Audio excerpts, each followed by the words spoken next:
Hello everyone, it's Alicia from Tiny Hands Forever, and I'm so happy that you guys decided to drop by. Thank you for watching in, and I hope you like the topic today.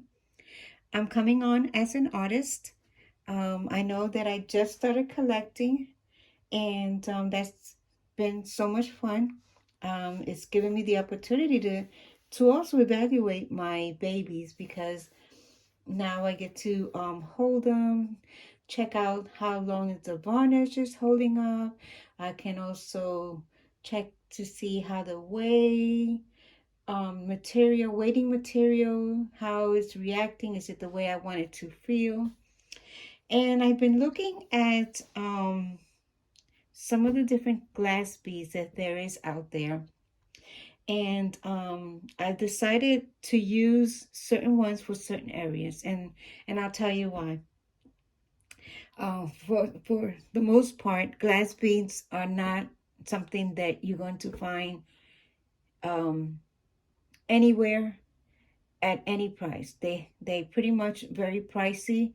The cost is by the pound, and the better quality, of course, the higher you're going to pay for the pound. And so those are things that you have to ask yourself: how much do you want to put into it? And of course, that's going to also affect the price of your baby. And that's another subject too, because sometimes um, we hear about people wanting to find those babies that are affordable, and you want to keep your prices as reasonable, because I'm not trying to make babies that are so out of reach. But at the same time, I can't only do the offer the price that's going to benefit me, because I need to be paid, and I need to find um, the benefits of, you know, or not the benefits. I need to be able to make a profit. Otherwise, I don't need to be doing this if I'm going to do this and not make any money. Because believe me, I have grandkids. I still have a life, a husband, a house. I have my ministry, and there are the things that are in higher priority than making babies.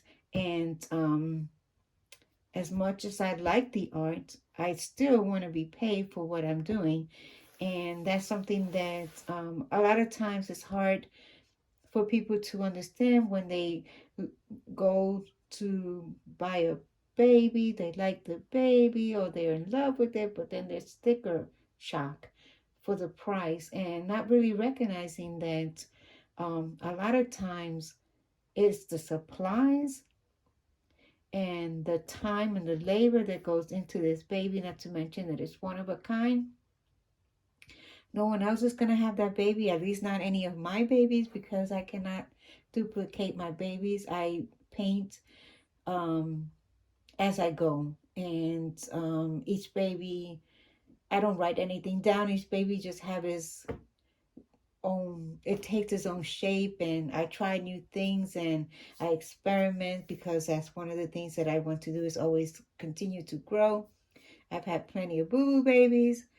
I don't sell my boo-boo babies because I don't feel comfortable.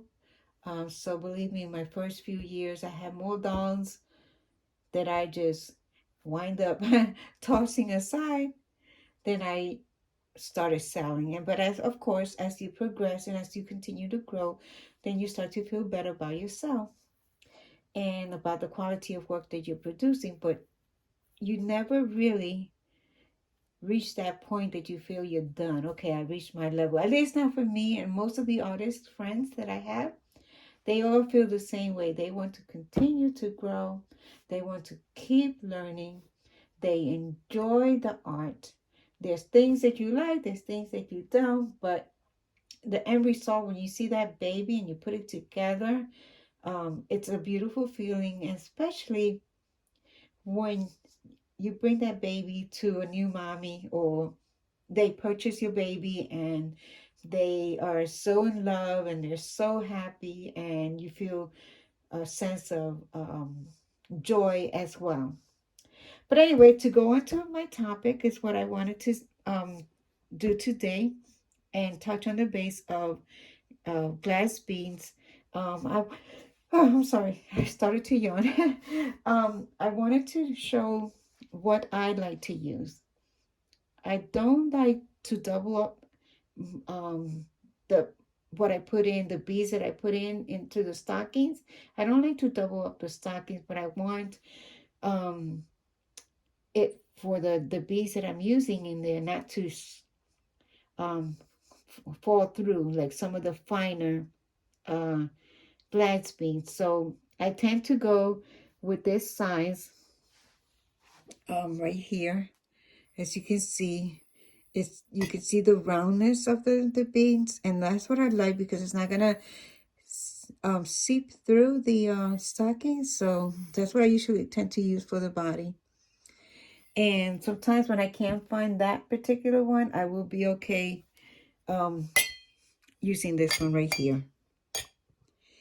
It's a little bigger, so not as I'm not as how do you say it?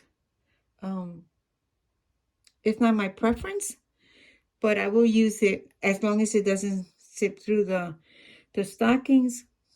That's the what matters most to me. And I've gone when I want to do something a little bit more. Uh, I have used this, but these little puppies right here are $30 a pound. So I don't use them very frequently unless it's a baby that I feel really good about, that is going to be, I'm going to be able to sell it for a good amount of money. Then I feel more comfortable using something like this just for the body, the cloth body. Now for the limbs on the fingers and the little toes, I will use this type here. It's glass beads, but it's so fine that it looks like sand. I don't use this anywhere else except for the little, mostly the hands and the feet, just to get to those little toes and those little fingers, to get to the little tips of it. I will use this, but I won't go past the wrist. And then for the rest of the body, I will use this one. It's also glass beads, a little bit bigger than this the sand looking type of glass beads. I get this one from Bountiful Baby. I don't know if you can see it. It's a little bit bigger, but it's still very fine, and it will require for you to double up the pantyhose or the stockings so that it doesn't, fall through the body. And I'll show you what I mean. It's like I like when I want this kind of movement. If you double up the stockings, it just gives it more of a rounder, like more stiff. And I don't like that for the body. I don't mind doing, sometimes I do like two, just for the little booty. I will tie it in between, and I'm okay with that, just to give the baby some booty. But for the body, I want the baby to be able to move. So this is perfect for me. And depending on the size, I will, put the knot depending on the size of the baby. But I want that movement. And so that's what I like to use. Now, somebody might say, oh, you know what? Why go through all this problem?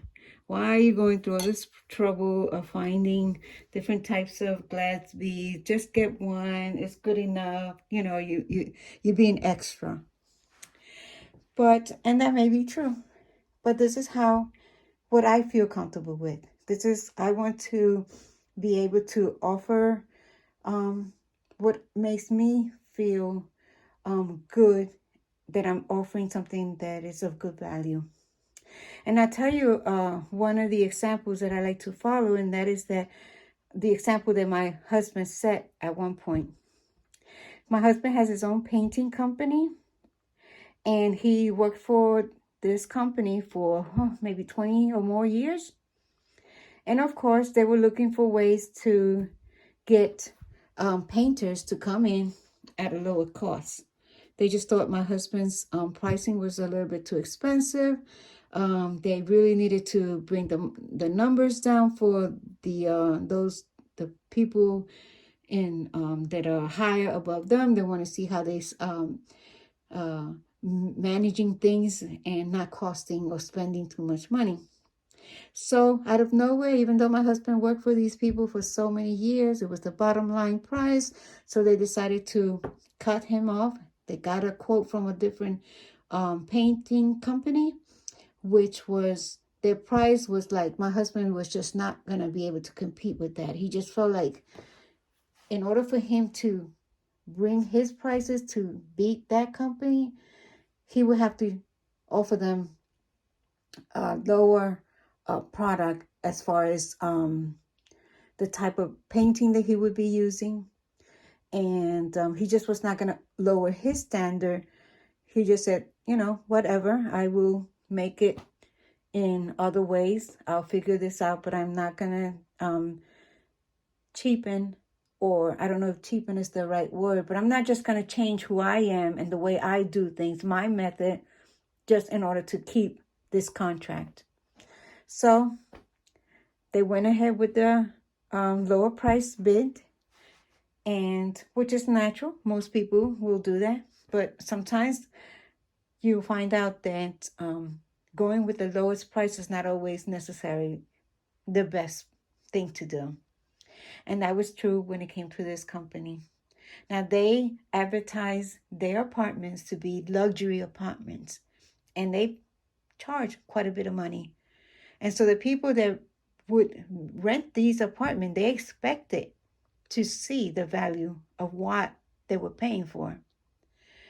Now, the paint that the company, the painting that was being done with the new painting company, their paint was being watered down, and it was showing. They just couldn't. It was just it didn't look the quality. They were used to my husband's painting, and they could see right from the start that this was not the same. They were not getting the same product. Now they were not able to turn this apartment over as quickly. So now they had to hold off, try to fix this apartment. Now, instead of the turnover being 1 month, it could have been 2 months just to get it fixed. So now they paying more money or losing more money than if they had just went initially with my husband and just being fine with that. They knew his work. They saw the quality of his work, but it was that price, they couldn't get over that price that to them, but they weren't thinking deeper. They weren't thinking further, that sometimes what may be cost you less wind up costing you more, because now they were losing money because they were not able to turn around these apartments and get them rented out at the speed and time that the headquarter people were expecting them to do. So what happens? They wind up calling my husband to come back. They renew his contract. Now they're paying him a little bit more money, and they are feeling good about what my husband's producing. And it's, we're not perfect. We all make mistakes. If there's an issue with anything, he's on top of it, and they know that, and they feel really good about that. And so that's why I say, when it comes to my way of doing things, it might be a little extra for some people, but to me, I feel that this is what I want to do. This is what makes me feel good about doing it, going through this little extra, or whatever somebody else might call it. But it's my product, and this is my method, and this is how I want to do it. And I hope that you guys can appreciate that, and think about that baby that you're going to purchase. Think about it. Do your research. Find out about the person that's doing the work. Because what looks pretty on photo is not necessarily what you're going to get. Do the reviews. Are they people saying that they have trouble? Or people saying, oh, this baby looks just like the photo? There's so much more still that goes on when we're painting, you know, the brushes, the amount of time that we cure the paint, the amount of time that we cure the varnish. There's so much more.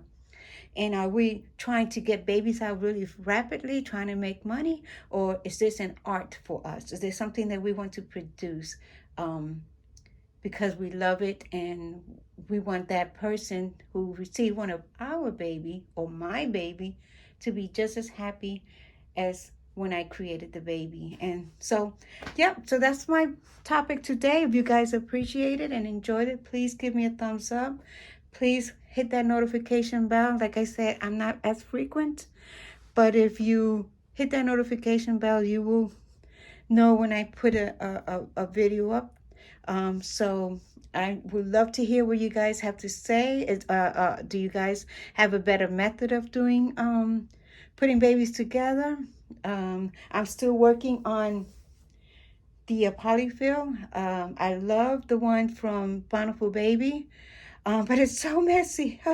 So, but anyway, it's still the top one for me, and I will continue to use, that. But yeah, so if you have any questions, please feel free to message me. I do answer all my anything that anybody will write down, or any question or anything like that, I do answer. So yeah, this is it for now, and I hope to see you in the next video. Bye.